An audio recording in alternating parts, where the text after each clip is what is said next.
I'm delighted to, oh, there's a voice that came on. I'm delighted to see you. I'm very happy to welcome you, and I'm sure everybody is eager to hear you, but I'll say a few more words. In addition to the words that were on the screen before in the emails, you also, I think, were instrumental in making 14th Street become a decent 14th Street. It is only since you came there and had the guts and the energy to develop studio theater that there are cafes and restaurants and other theaters all the way up now to Florida Avenue. So there's some thanks from Washington, D.C., or at least a citizen thereof, to you. Thank you. In addition to what was already said, studio theater was nominated for 300 Helen Hayes Awards, of which I think that studio theater won at least 72. And lastly, I was going to go over some things about your personality, which is wonderful and strong and joyful and cajoling and shouting. But there's a local writer who said joy works at 10 levels at once. And I think that was true. And I wanted to make it my 2 cents too. And now I turn the floor over to you, or the microphone over to you. Thank you. Thank you, Morris, so much. But I want to start by thanking Morris and telling you something about him. Morris was my student almost 50 years ago. That's true. He also was in a production of Marat Sade, which was the pilot production before the studio theater even began. He was the first board chair of the studio theater, so he's being very modest here. And he, in my memory, played 2 extraordinary characters, Dr. Dorn in The Seagull and Stanley in The Birthday Party. Excuse me a second. 2 of my most favorite productions ever. So I thank you very much, Morris, for your long friendship and help to me, and also for that introduction. Secondly, in the announcement of this talk, there were 5 or 6 introductory phrases about me and my history, one of whom has a glaring error in it. So when we get to that, I'm going to correct it. It begins with the fact that I was a child actress. That is true. I grew up in Chicago and was a horrible thing, a child actress. I went to Northwestern University and studied with a great teacher, Elvina Krauss, studied acting. But then before I finished college, I ran off with my soon-to-be husband, who was a Foreign Service officer at the State Department, to Asia, where I lived for 13 or 14 years, directing Western theater. There was a tremendous interest in the 60s in Western realism in Asia, and also studying Asian theater. So I think it's incorrect to say I was a master of Peking opera, but I certainly was a great student of Peking opera. When I came back to the US, I did get a master's degree in Peking opera, although I don't do anything with it. It's something I love very much. Wanting to work as a director, I found almost no opportunity at that time in the 70s. So, but I did begin to teach and started a small acting conservatory, teaching students, training teachers. And then after 3 years, in 1978, founded the Studio Theater. Now, in your introduction, it says 1987, but it was actually 1978. So that was, you know, a number of years after the riots, which destroyed 14th Street. I come from Chicago, where there was a small theater movement where people were interested in making theater in found spaces, in existing, mostly warehouse buildings. And so I and a number of my students at the time walked up and down 14th Street, which was boarded up and a really rough place. And we found a hot dog warehouse where the carts that sold Sabrett hot dogs on the mall were stored, filled with rats and jars of mustard and pickle relish. And we rented that warehouse on the corner of 14th and Church Street. And I set about raising money and brought my school to that space, incorporated as a not-for-profit, and began producing theater there. There were people that said, that's insane, no one is going to come to 14th Street. But as the baseball players say, if you build it, they will come. And indeed, that did happen through a combination of hard work and grit and luck and not being afraid to walk the streets of 14th Street. A theater was founded, and the Studio Theater first stayed in that warehouse, and then eventually 10 years later moved across the street to the corner of 14th and P. And that began a period of growth. We bought 3 buildings, the building on the corner and the 2 buildings next to it, almost half a block. We continued to produce a 5-play season, and then with the founding of a second stage program, an 11-play season. The staff grew, and it was, a glorious time, a very difficult time, a challenging time. But I was privileged to be able to build an audience, and that audience grew and stayed. And, with that came the neighborhood. We put a lot of investments into the neighborhood, just kind of upgrading electrical lines and gas lines and things as we built. And then slowly but surely, restaurants came to service the audience that was nightly coming to that corner. And then I think a very big step was the Whole Foods Market coming there. P.N. Hoffman, who developed the block across the street. It just went on and on. You can't imagine, or maybe the people here can, what 14th Street was quite like in 1978 and what it is now. I'm not sure what my opinion of it is now. All the effects of gentrification are not wonderful, but certainly it became a fertile environment, those 50,000 square feet and several renovations to produce the kind of work that I felt was important and vital, and that I loved.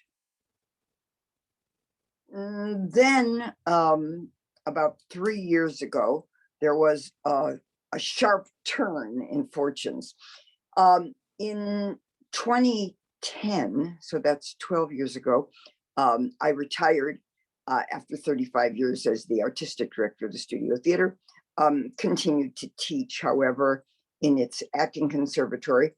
But 3 years ago, the theater, under the new artistic director, decided that they needed the space that was used by the conservatory. And so we were evicted from our old home.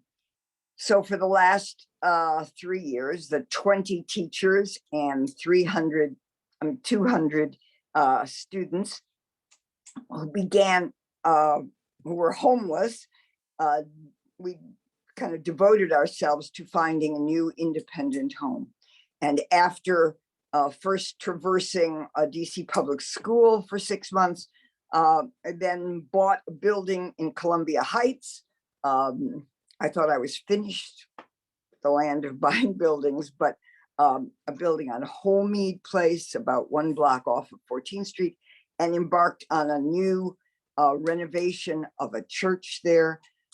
It's featured in this month's Architecture magazine, DC. It's a stunningly designed space specific to the teaching of acting. And that space opened at the sort of the middle of the pandemic and is now a functioning space. And just as of about 4 months ago, I retired again as the head administrator of the Studio Acting Conservatory. So I have a new life as just a teacher, which suits me just fine in my advanced age. So that is kind of what brings me to this place. I want to turn my attention now to the questions. Morris sent me a number of questions and topics from committee members. And I thought maybe we could start with some of them and then open the floor up to any questions that you might have. So the first question is, what has the effect of the pandemic been on theater in general? I have to say, in my opinion, the effect of the pandemic has been devastating, not only to the theater in Washington, which is its own ecosystem, about which one could speak for a long time, but the theater in general, in Europe and in the United States.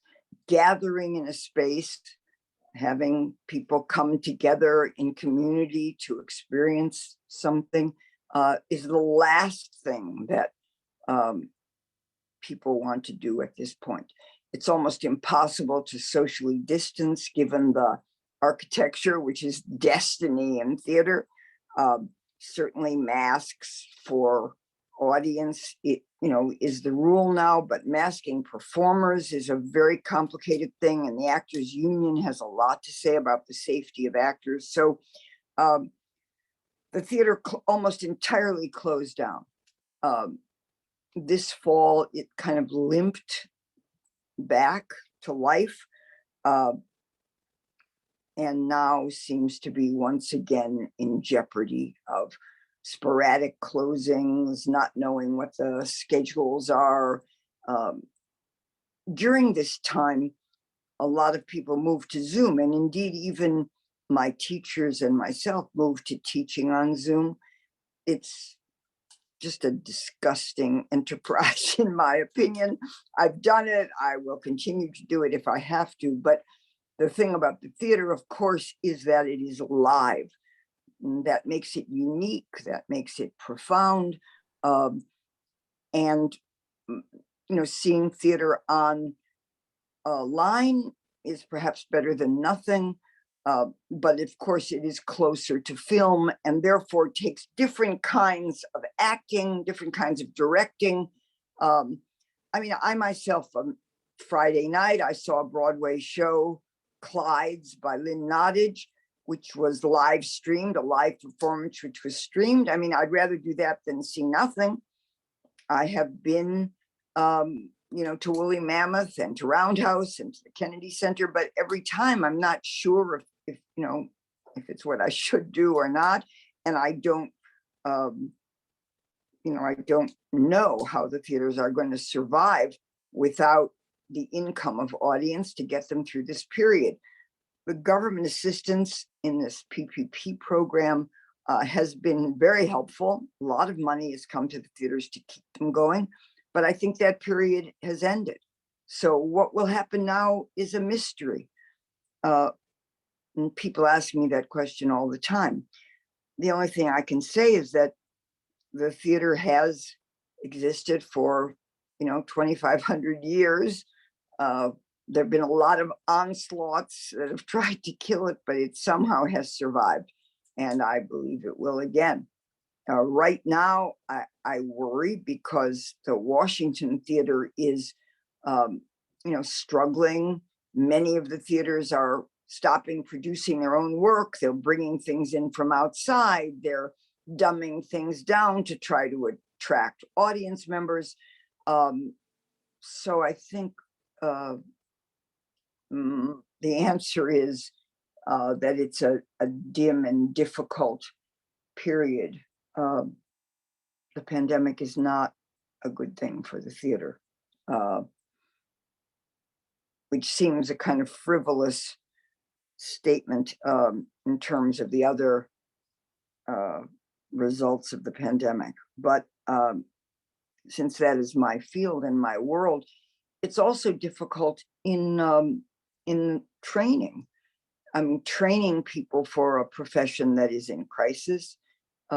Training people means coming together and working on things. So all in all, both both in the theater and in training, it's a very difficult time. And I don't know if I've ever said that before. The next question, which is on a much more positive note, is when I was the artistic director, how did I choose the plays that were performed? And that's a very, very wonderful question, because I believe that the choice of material is probably the most important job of the artistic director. Is what is the actual substance? What is the content of what all of these people are going to work on and the audience is going to come to see? Well, for me, I was interested in a mixture of classical and contemporary plays. And after the first few years of the theater, where I was very interested in style, classical really meant modern classics. And then contemporary work. Some of the challenges of choosing material had to do with things beyond our control. That is to say, what rights were available from the rights house or from the playwrights. So there might be plays that you wanted to do, but you were in competition with larger houses or, other theaters, and you had to have contacts, know people, and fight for the rights to contemporary plays, which we did, relatively successfully. Also, I felt that presenting plays which would not otherwise be seen in Washington. So we did a whole bunch of performance art in the 80s.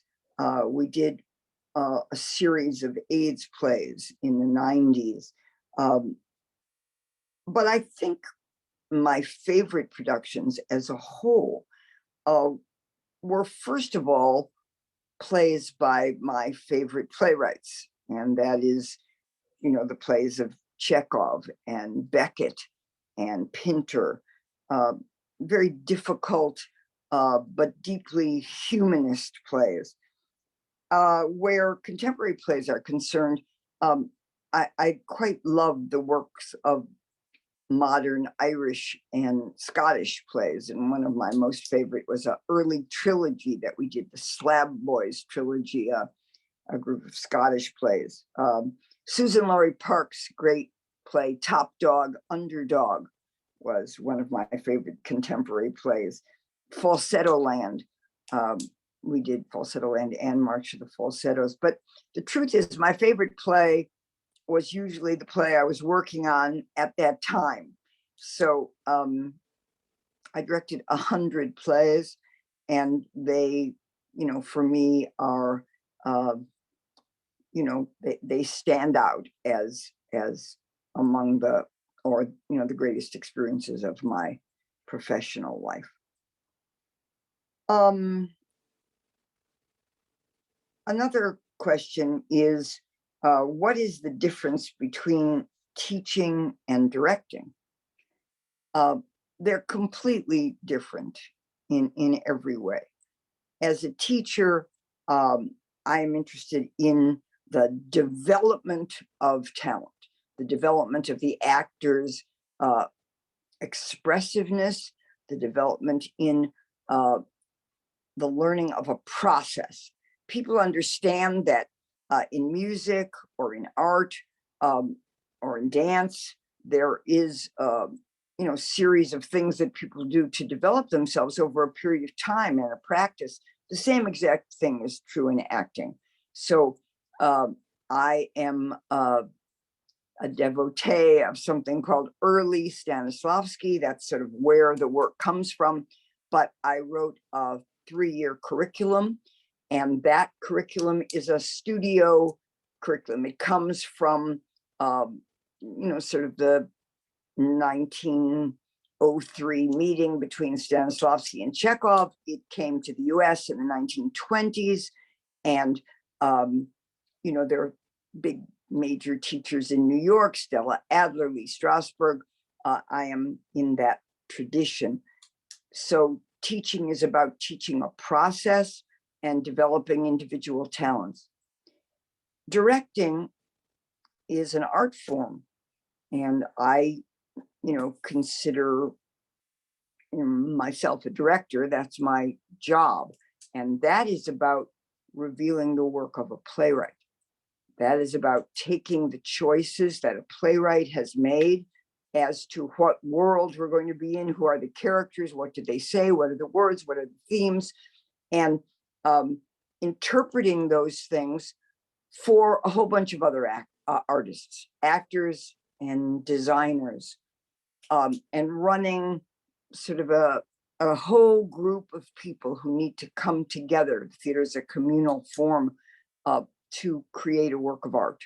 So those two, acting and directing, are very, very separate, require different skills, different kinds of patience. Then there was a series of questions about DC. What is there in the DC environment that has made theater viable here? How did Washington become this, kind of major theater city in the US? It certainly was not a major theater city when I first came here from Chicago in 1962. It was a sleepy southern town.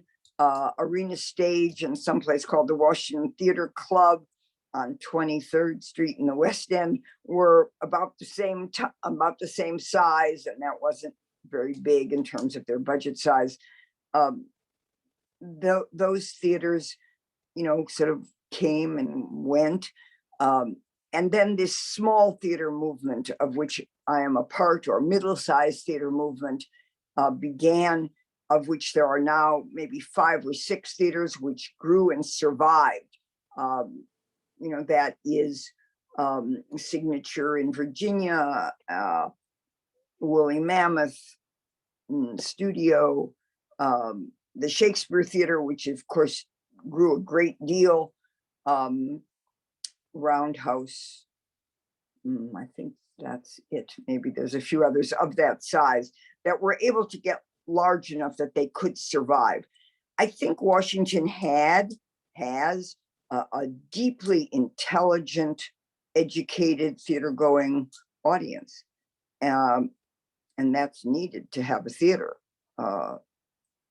Obviously, the theater, unfortunately, has tried and has continued to try to attract young audiences as long as I can remember.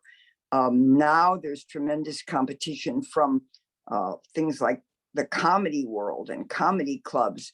There's always been, music and television and film and, all of the other things that compete for people's entertainment. And yet the theater does hold a kind of unique place, an elite place in our culture.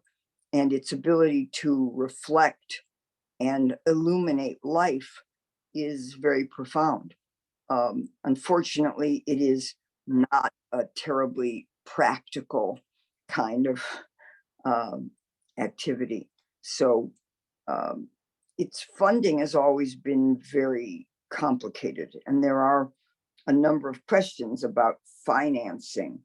What are my thoughts on funding and the theater, and how is the financing of the theater changed? The theater has always been funded in two ways: earned income and unearned income. So earned income is the money that the theater earned through ticket sales and maybe tuition if they had a school. I personally love the money that is earned through ticket sales. That feels to me very important and honest money. The other kind of money, of course, is contributed income. And the important thing in running a theater is deciding what is the balance between earned income and unearned income. And the studio theater, I was interested in earning like 60% of the money and only getting 40% of it through contributed sources. That was considered to be, like gold standard. I think in many places it's 50-50. Now, of course, when there's no ticket sales and nobody's coming, I mean, the amount of money that has to be contributed becomes enormous. And I don't know what that means for the future. It is certainly not-for-profit theater is not a self-sustaining business model at all. So I don't know what the answer to that is. Maybe that's half the time, and we should open it up to your questions, or if there's anything specifically that you want to talk about.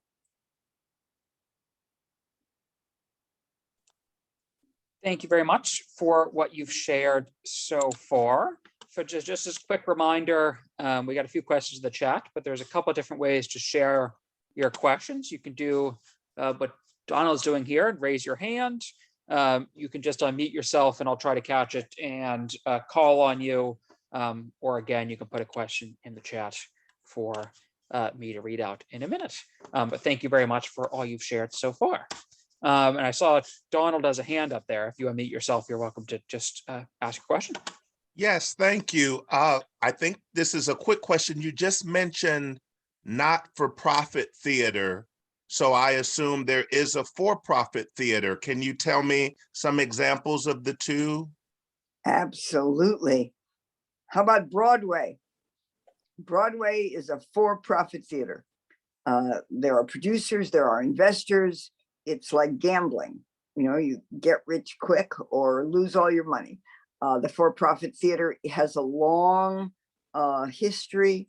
There is very little for-profit theater in Washington. The for-profit theater is the commercial theater, as it were. Some dinner theaters, for example, were commercial enterprises. They were for-profit. And there are other subsets of for-profit theater. Thank you.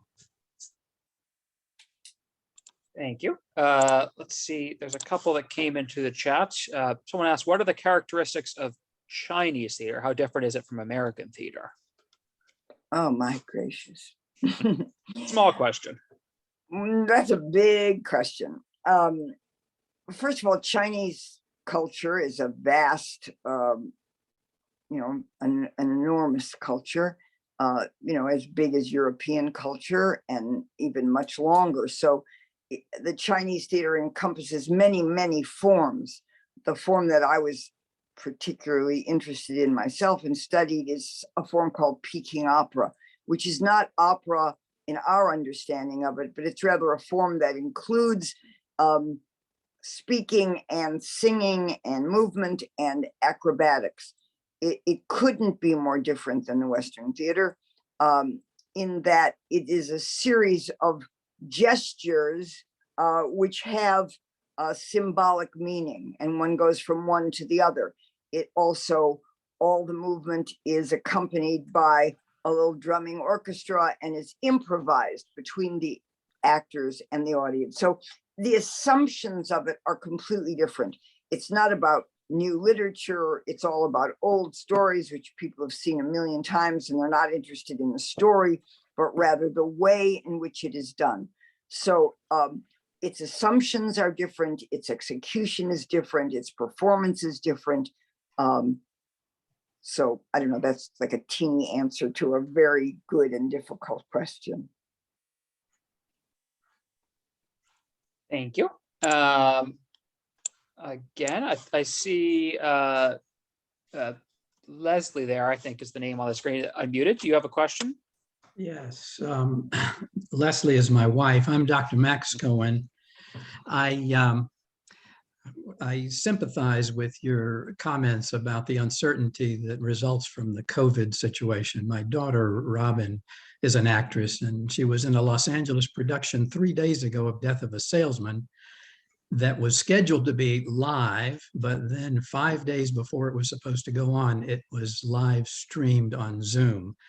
I would hope that once things become stabilized with the virus situation, this chaotic uncertainty might come to an end, and might that perhaps help with the problem? At least you would know what you're dealing with and wouldn't have to make these jarring transitions such as what she had to go through.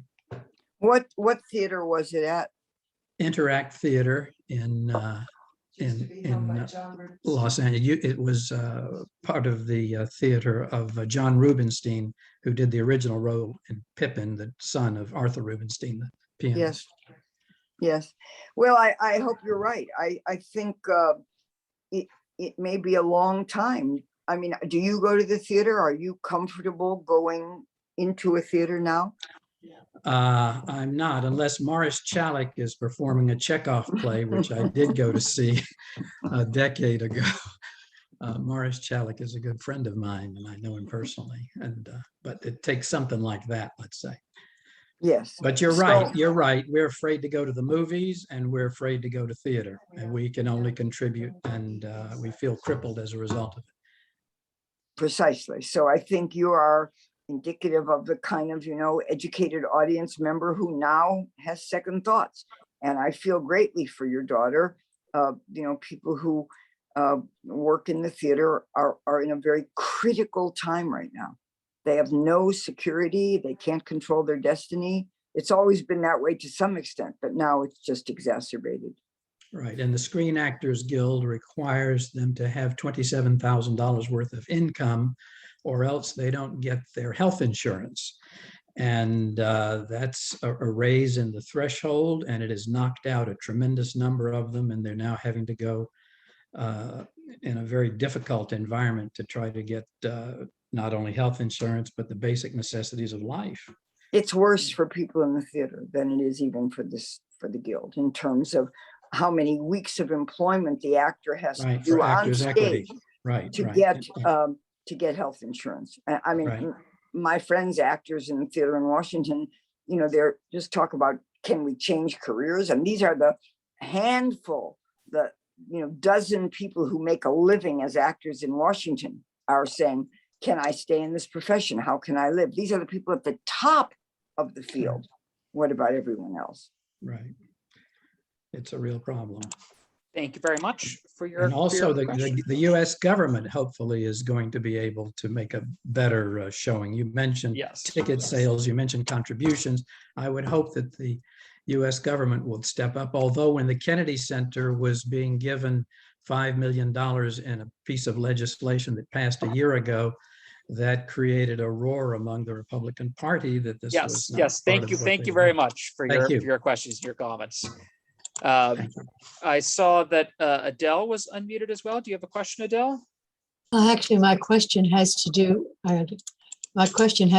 with whether you're familiar with anything that's happening in New York. I have a grandson who decided to be undaunted after returning from some years abroad. He's gone to New York, and there are some off-Broadway theaters where he's doing some interesting work. And he says people are coming. He can't quite believe. I don't think he gets paid very much. Certainly not making a living. But they're actually doing it off Broadway. He's done something at Ars Nova. He's done something at the Brick Theater. I don't know these places at all. You probably do. I know them very well, but they are not continuing in a regular way right now. I mean, they opened up again for a few months and are now in a critical situation. The small theaters and middle-sized theaters and large theaters all face the exact same problem in terms of audience. Well, I There's no- guess I assume these small off-Broadway theaters don't have much in the way of costs to meet. You know, there's probably one or two people who run them. I mean, they don't have, and I think they all sort of tend to do the same. They do everybody's work. You know, It's not only a financial issue. If there is no audience, there is no theater, period. So, I mean, Arts Nova is a quite established institution. And the Brick Theater is also very well thought of. Those are not, you know, fly-by-night institutions. So they do have some payrolls. They have to rent space. They have, if they want to do plays, they have to pay for rights. It's not that they have no expenses. well, I'm sure you obviously know this far better than I. He's actually created the event, the performance, and he performs it, and he's had friends come in to work with him. And because they're all young, they seem to be willing to go to theater. Well, good luck. I say great. Well, he did come down with COVID, but he recovered. So, yeah. Thank you very much. Thank you very much, Adele. I saw Patricia's got a hand up there. Do you have a question, Patricia? Yes, I do. I was just wondering whether there will be more theaters that will stream. For example, I'm thrilled to find out about Clyde's and definitely want to see it, and wonder if there are any other kinds of opportunities like that and how I could find out about them. Yes, I'm not an expert in that in any way. Okay. During the height of the pandemic last year, you could go to the website of Theater Washington, which is what I would suggest, and they have listings of, you know, what plays are on and sometimes which ones are streaming. And Great. that would be a great source of information for the theater in Washington. That's great. Great. Thank you very much for that question. And I encourage people to reach out, try to find things to see. A couple questions from the chat. And again, feel free to put questions in the chat if you think of them. A question I liked: is there a special quality that differentiates a DC audience versus, say, New York or other locales? I don't think so in a global sense. I think one could look specifically and say, okay, in New York, you've got Broadway. Broadway is the commercial theater. It's the for-profit theater. It does $1 billion worth of business a year. That obviously is at a different scale than the not-for-profit theater across the United States. That audience is was heavily dependent on tourism.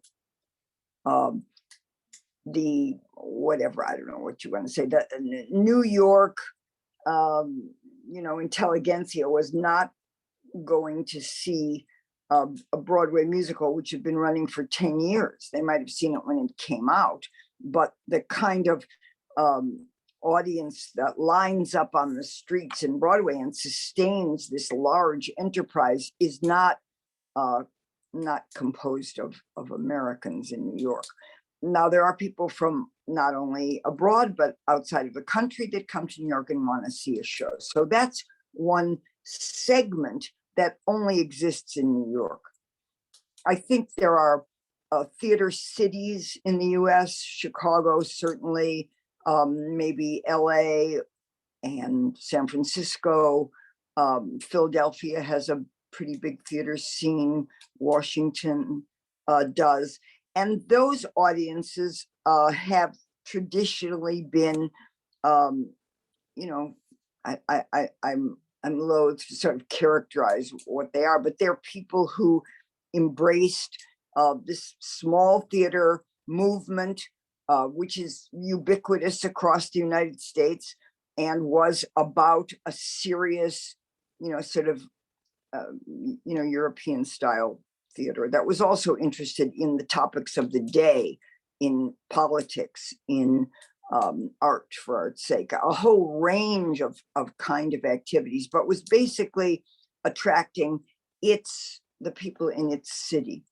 And there are all kinds of other kinds of theaters. There's university theater, there's educational theater, there's comedy theaters, there's niche theaters based on different ethnic groups. Theater has a wide ecology. Thank you very much. There's a few more questions in the chat. Someone asked, have you ever thought or have done sort of small scenes in DC's outdoor spaces? Any thoughts on that? There is some outdoor theater, not very much. Outdoor theater requires all kinds of different equipment to amplify sound, to do something about lights. The Shakespeare Theater used to perform at, what's the name of that place? Up 16th Street, where the tennis court is now. There was an outdoor Shakespeare in the Park in the summer. The Signature Theater does some outdoor performing at 400 Mile Run in Arlington or Alexandria. But finding locales to do outdoor theater is quite difficult.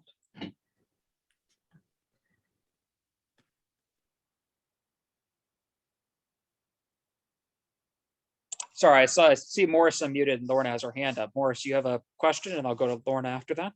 Yeah, I have a question as to how in what way do you see theater, the plays, changing over the years? What is there different about the kind of play someone would want to go see in whatever year this is versus 20 years ago, 30 years ago? Well, right now, at this moment, we are at a curious inflection point that has to do with issues of race in this country in the post-George Floyd period. And so there is right now an enormous importance in the theater world in general throughout this country on doing plays that address inequities, particularly racial inequity. Of the plays that opened on Broadway, mind you, this year, 8 of the Broadway plays, there's only 36 Broadway houses, were written by African Americans. That's a signal change. In DC at the moment, there are almost every theater is changing its leadership, or what is close or near to its leadership, and is looking at its programming in response to a very important document called We See You, White American Theater, which was produced at the beginning of the pandemic.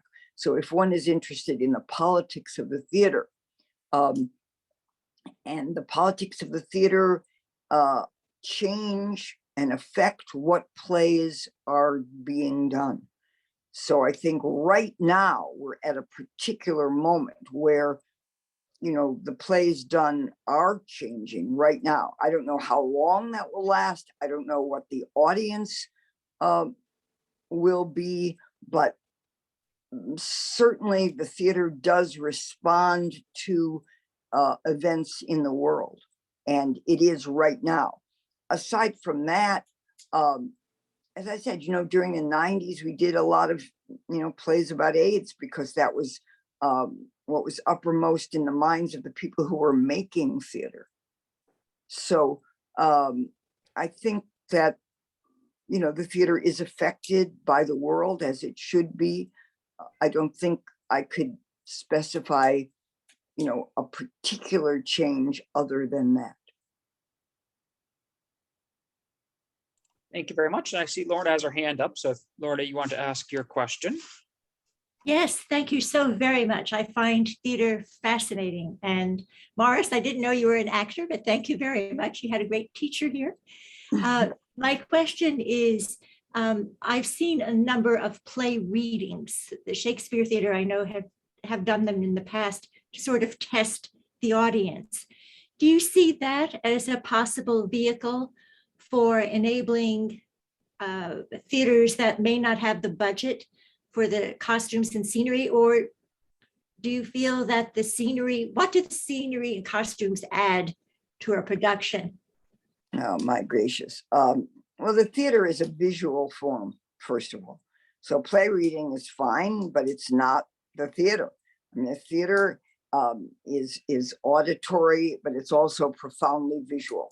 And the plastic arts, I mean, scenery, lighting, costumes are as important to the theater as actors are, although, you know, that might not be obvious, but they are.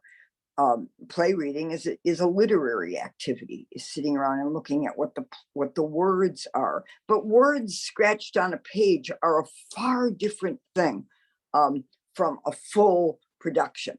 And I would say that a play reading is one step from just plays, just, you know, scratches on a piece of paper, to just hearing the words, which also require a great deal of imagination.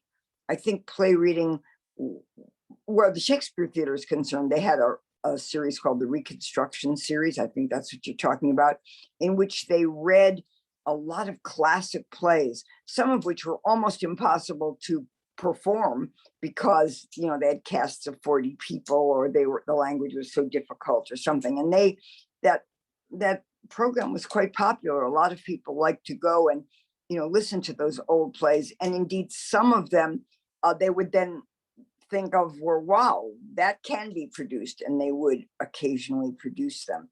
But I think play reading is a wonderful thing for, you know, for amateurs to do. Play reading is a wonderful activity for people. You know, there are book clubs, but, you know, if you look at the book world or the New York Times review of books, or plays are not reviewed. They're not considered as literature, which is shocking. You know, in my time as an artistic director, I would try to read a play a day. And I find reading plays to be a tremendously thrilling thing to do, because all you have are the words people say, and you have to supply everything else, you know, not like a novel. But it's interesting that the kind of literary establishment doesn't consider plays to be literature in the same way that a novel is. That certainly has not been true historically. So, you know, reading plays is there are a lot of book clubs. People are in book clubs, but there's not that many play reading groups. But I recommend them to you. I think that's what you should do. You should have a play reading group and make Morris be the head of it. And we did try it once, and it was a lot of fun. But as with anything, you need people to follow through. That's right. But it was delightful. Thank you. Thank you very much. Does anyone have any last questions, either in the chat or to say out loud before we move towards the conclusion? Actually, if I may, Jonas. Sure. I was the one who asked the question about outdoor acting, and it was based on my experience in college at the University of Texas. I lived in a dorm with theater students, and they were frustrated that it seemed to be the same students always getting the main leads. So they came up with the idea of performing little vignettes, Romeo and Juliet, the balcony scene, and they would perform between classes as the students were going around. And this one guy actually climbed a balcony. I mean, they really loved it, and it was, I thought, unique. I don't know if anyone has ever, that was the kind of outdoor, you know, just a surprise little performance. And it was fun to see Desdemona being